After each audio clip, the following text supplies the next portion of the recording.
Kali ini kita akan belajar tentang teologi kerja.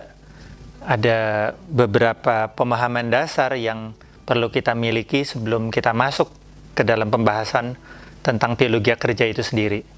Mengapa teologi kerja itu penting? Kemudian apa prinsip-prinsip dasar yang akan menolong kita untuk masuk sampai ke situ?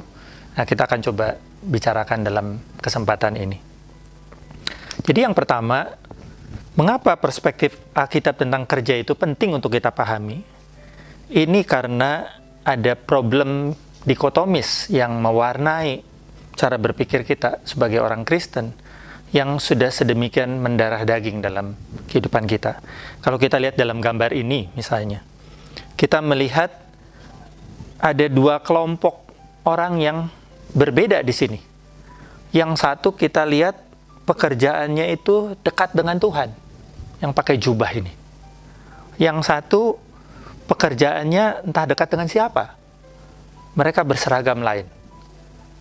Nah, masalahnya adalah bahwa mungkin 95% setidaknya dari orang percaya pengikut Kristus adalah orang-orang yang pakai seragam yang lain ini. Tapi kita tidak bisa memaknai bagaimana orang-orang yang berseragam lain ini, termasuk banyak dari kita mungkin yang sedang mengikuti video ini, bagaimana kita memaknai kehidupan kita dari perspektif Alkitab. Nah, salah satu contoh yang muncul adalah ketika kita menyebut hamba Tuhan. Ketika kita mengatakan saya terpanggil menjadi hamba Tuhan, itu biasanya berkait dengan profesi tertentu. Menjadi pendeta, menjadi penginjil, menjadi misionaris, atau seperti saya sekarang menjadi dosen sekolah teologi. Itu lebih dipahami sebagai melayani Tuhan. Nah, pertanyaannya, yang menjadi kontraktor, yang menjadi karyawan, yang menjadi staf admin setiap hari, yang bekerja di supermarket, yang bekerja di dalam berbagai profesi, yang menjadi pengacara, menjadi politisi, menjadi arsitek dan sebagainya, itu hamba siapa? Ini sepertinya sederhana, tetapi sebetulnya cara kita menyebut sesuatu itu mencerminkan nilai-nilai yang sedang kita anut. Nah, tanpa sadar kita mengeksklud sebagian besar pekerjaan ini dan sebagian besar orang yang hidup di dalam berbagai jenis pekerjaan ini dari yang namanya kesadaran sedang melayani Tuhan sebagai hamba Tuhan. Apa implikasinya? Implikasinya banyak. Yang pertama, implikasinya adalah kemudian bagi mereka yang serius untuk mencari makna di dalam kehidupan bekerja mereka yang memang mereka investasikan sebagian besar hidup mereka di situ. 40 jam, 50 jam, 60 jam seminggu, selain kehidupan di rumah bersama dengan keluarga, kehidupan pribadi, ini investasi waktu terbesar. Mereka bertanya-tanya, kalau begitu, apa artinya yang saya lakukan ini di hadapan Tuhan? Adakah maknanya di hadapan Tuhan?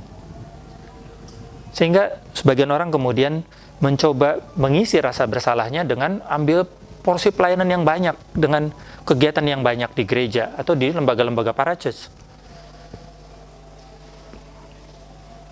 Memimpin ini, memimpin itu, mulai dari berkhotbah sebagai orang awam sampai tugas pelayanan, berbagai tugas pelayanan di gereja. Implikasi lain adalah kemudian banyak orang yang berpikir bahwa kalau di gereja, kalau di kegiatan-kegiatan retret, kalau di kegiatan-kegiatan pelayanan gerejawi, itu Tuhan hadir. Itu wilayahnya Tuhan. Maka harus hati-hati, harus jaga bicara, harus jaga berpikir, harus jaga sikap.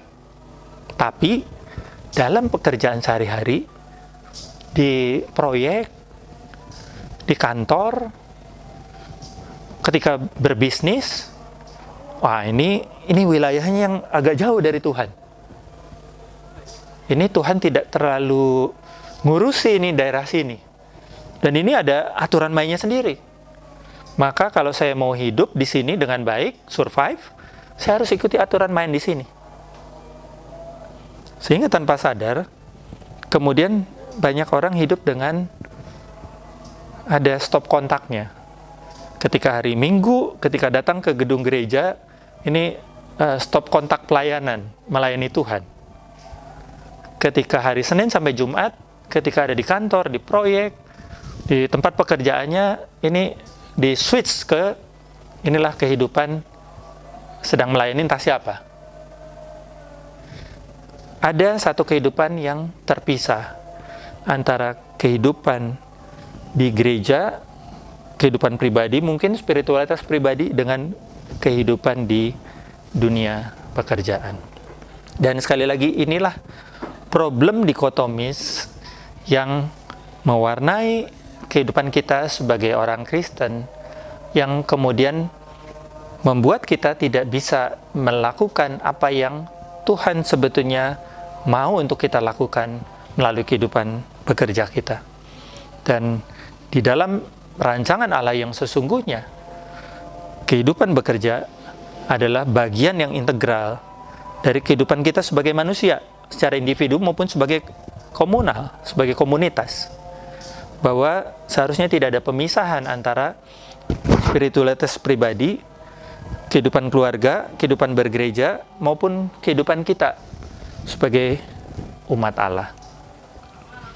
Nah, pertanyaannya, dari mana datangnya pola berpikir dikotomis ini? Kenapa pola berpikir dikotomis ini sedemikian mewarnai kehidupan orang Kristen hingga hari ini? Kalau kita melihat perkembangan sejarah gereja, maka kita akan mendapati bahwa pola pikir dikotomis ini berkembang dalam jangka waktu yang cukup panjang, 1000 tahun. Itu selama masa abad pertengahan, dari abad ke-5 sampai dengan abad ke-15. Pada waktu itu kekristenan mewarnai Eropa sedemikian rupa, semua orang menjadi Kristen, sehingga kemudian ada banyak orang menjadi Kristen tanpa kejelasan komitmen, tanpa nilai-nilai kehidupan yang sungguh-sungguh melayani Tuhan. Maka mereka yang ingin untuk melayani Tuhan sungguh-sungguh, kemudian mereka memutuskan menjadi biarawan, menjadi biarawati, menjadi pendeta untuk melayani di gereja dengan aspek-aspek penyangkalan diri yang jelas. Nah, pemahaman ini kemudian dikoreksi oleh Martin Luther dan para reformator yang lain. Luther menegaskan bahwa semua jenis pekerjaan, menjadi petani, menjadi pedagang, menjadi ahli hukum, menjadi wali kota, dan sebagainya, itu adalah bentuk-bentuk panggilan Tuhan.